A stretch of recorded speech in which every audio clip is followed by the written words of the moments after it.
Dans cette séquence, nous verrons une méthode de montage et de mesure des outils de coupe à l'aide de l'installation de la station de mesure des outils. Assurez-vous d'avoir récupéré au magasin et dans les coffres des porte-outils tout l'outillage nécessaire au montage des différents outils.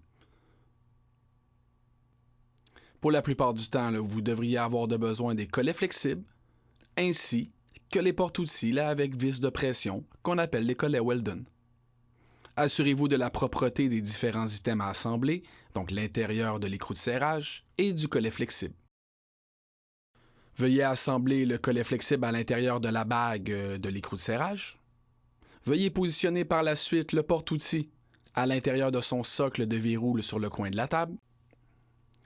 Donc, vissez légèrement les deux composants maintenant assemblés et appliquez un couple de serrage à l'aide des clés de verrouillage. Pour les types de collets Weldon, assurez-vous d'insérer l'outil et de positionner le méplat sur le tenon vis-à-vis la vis de pression. Appliquez un serrage par la suite pour serrer le tout. Dirigez-vous vers la station des mesures de décalage de longueur d'outil qui est un trusquin de hauteur numérique avec un indicateur à cadran.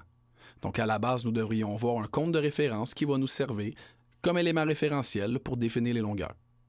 Donc appuyez sur la touche On/0 pour ouvrir l'indicateur, puis descendre la manivelle pour faire contact sur la face référence du compte.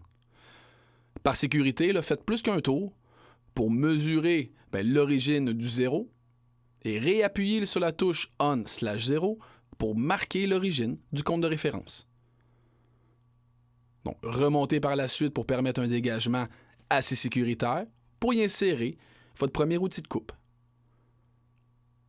Donc, déplacez la base pour aligner le centre de l'indicateur à cadran,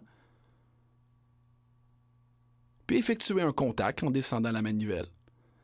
Donc, n'oubliez pas d'effectuer le tour et quart. Pour plus de précision, sur le trusquin de hauteur, vous devriez avoir un écrou de verrouillage puis une vis fine d'ajustement.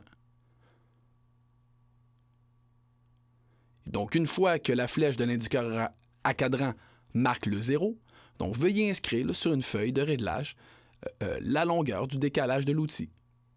Ici, soit comme 5 pouces et 141 millièmes. Donc, remontez la manivelle. Et on va être prêt à continuer pour les différents outils. Donc, on réaligne la pointe de l'indicateur à cadran. Ici, on fait contact.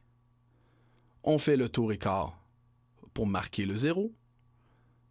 Et pour plus de finesse, nous verrouillons l'écrou sur le trusquin, puis on ajuste à l'aide de la vis d'ajustement.